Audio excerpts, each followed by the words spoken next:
네, 안녕하세요. 정선비 정한울입니다. 요새 특히 유튜브를 저도 많이 봅니다. 그 올리버쌤이라고 하는 분의 그런 채널을 또 알게 됐어요. 보다 보니까 그 애기, 체리, 머리에 그 빨간 한국말로 체리라고 써져 있는 그런 헬멧을 쓰고 나오더라고요. 저도 이제 애기 아빠다 보니까 그런 것도 눈에 들어오고, 그래서 오늘은 체리의 머리, 그런 헬멧 이런 것들에 대해서 제가 이제 보고 느꼈던 것들을 한번 얘기를 해볼까 합니다. 체리를 보면 그 머리가 약간의 그런 비대칭이 있는 거를 아마들 다들 보셨을 거라고 봐요. 애기 머리는 보통 이제 태어나고 나서도 숨구멍이라는 얘기들은 아마 들어보셨을 것 같은데, 머리뼈도 여러 조각으로 되어 있습니다.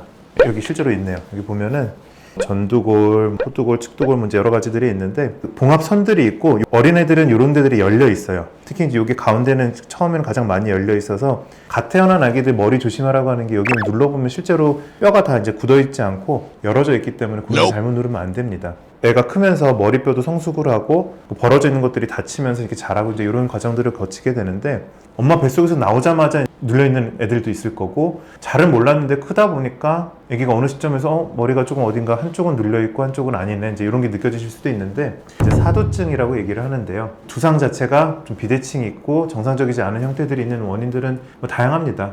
선천적으로 그럴 수들이 있어요. 두개골 조기 유압이라 그래가지고 유전적인 원인 때문에 열려 있어야 되는 봉합들이 미리 조기 유압, 미리 닫히는 겁니다. 그러니까 아기는 머리가 열려 있고 성장함에 따라 이게 조절이 돼야 되는데, 어릴 때부터 닫혀 있다 보니까 더 자라야 되는데, 이쪽부터 아래로 이제 성장이 일어나야 되는데, 여기가 미리 닫혀 있다 보니까 못 자라니까 그로 인해서 밑에 순차적으로 자라야 되는 것들에 영향을 실제로 줍니다. 두개골 조기 유압이라고 하는 어떤 선천적인 두개, 안면, 기형, 증후군 이렇게까지 가는 그런 경우들도 있고요. 조산 같은 경우도 있을 수 있다 그래요. 이게 일찍 낳게 되면 그 뼈가 무르다 보니까 나와서 여러 가지 환경적으로 좀 눌리거나 이제 이럴 가능성이 높아서 조산인 아이들한테서도 좀 나타난다고 되어 있고, 특히 이제 다둥이, 이제 뱃속에 아기들이 많게 되면 아무래도 이제 공간이 좁다 보니까 아기들이 그 좁은 데서 이제 다 모여 있게 되고, 그러다 보면 그 안에서 눌려서 사두증 이런 아기들을 보실 수 있는 확률이 조금 더 있다고 하고요. 애기들 머리에 대해서 아마 다들 좀 들어보셨을 텐데, 우리 할머니 할아버지들 이제 어릴 때 보면은 애들이 순해서, 순둥이인 경우에 애들을 눕혀놓으면 가만히 있다 보니까 머리는 계속 자라야 되고 하는데, 계속 이쪽에 자극만 가니까 여기는 좀 평평해질 수밖에 없어요. 실제로 후천적인 영향들이 있고, 체리처럼 그런 경우가 있게 되면은, 특히 안면부만 국한해서 보게 되면은 머리들이 성장을 하고 그 안면골 이런 것들과 그 머리뼈들이 안쪽에 다 이렇게 연결이 되어 있습니다. 두경부에 있는 여러 가지 뼈들이 복잡하게 있어요. 안쪽에서도 서로 이제 성장하는 것들이 서로 영향을 주게 되는데, 고르게 균형적으로 돼야 균형적인 영향을 밑으로 미치게 되는데, 이게 비대칭이라고 하는 것들은 성장 발육면에 있어서 어딘가가 좀 덜 자라고 어딘가가 더 자란 겁니다. 그러다 보니까 그것도 밑으로 영향을 주게 되면 안구, 광대, 위턱, 아래턱 이런 목까지 이르기까지 머리부터 이게 비뚤어져 있으면은 얼굴도 이제 결국 비뚤어질 수가 있는 거죠. 실제로 치과의 그 교정학 1부와 2부라고 나눴을 때, 1부는 성장 발육에 대한 얘기입니다. 특히 이제 머리 이런 데 성장 패턴들이 굉장히 자세하게 언급되어 있어요. 교정학이라고 하는 학문에서도 성장 발육을 중요시하고, 이 두 개가 이제 비대칭이고라고 하는 이런 상황들은 그런 얼굴과 치열 발육 상태까지 영향을 미치기 때문에 그대로 방치하는 것보다는 교정을 해주는 것들이 아무래도 발생할 수 있는 가능성을 좀 줄일 수가 있는 거죠. 그래서 체리처럼 비뚤어진 머리 형태를 가진 그런 아이들 같은 경우는 치료 여건이 된다면은 조기에 좀 교정을 해주는 것들이 좋지 않을까 싶습니다. 치료 방법에 대해서 제가 이제 알고 있는 정도로 말씀드리면은, 신생아 때 머리뼈 붙을 때까지는 성장을 이용해서 교정할 수 있는 여지들이 있습니다. 체리 헬멧 같은 경우가 이제 대표적인 성장을 이용을 해가지고 잡아주는 치료인 건데, 국내에서도 이런 치료들이 지금 보급화되어 있는 걸로 알고 있습니다. 그 수술까지 필요한 선천적인 조기 유압증이나 뇌압에 문제 있거나 뭐 이런 특별한 경우가 아니라면은 헬멧 치료나 이런 것들로 치료가 가능한 걸로 알고 있습니다.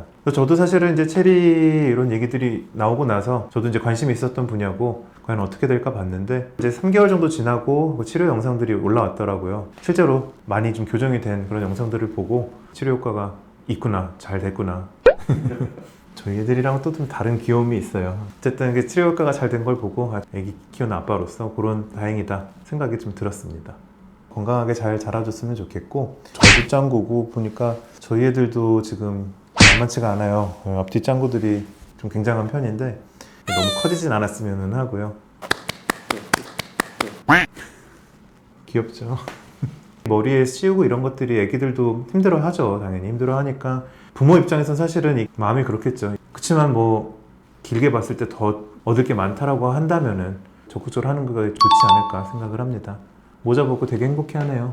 자랐으면 좋겠네요.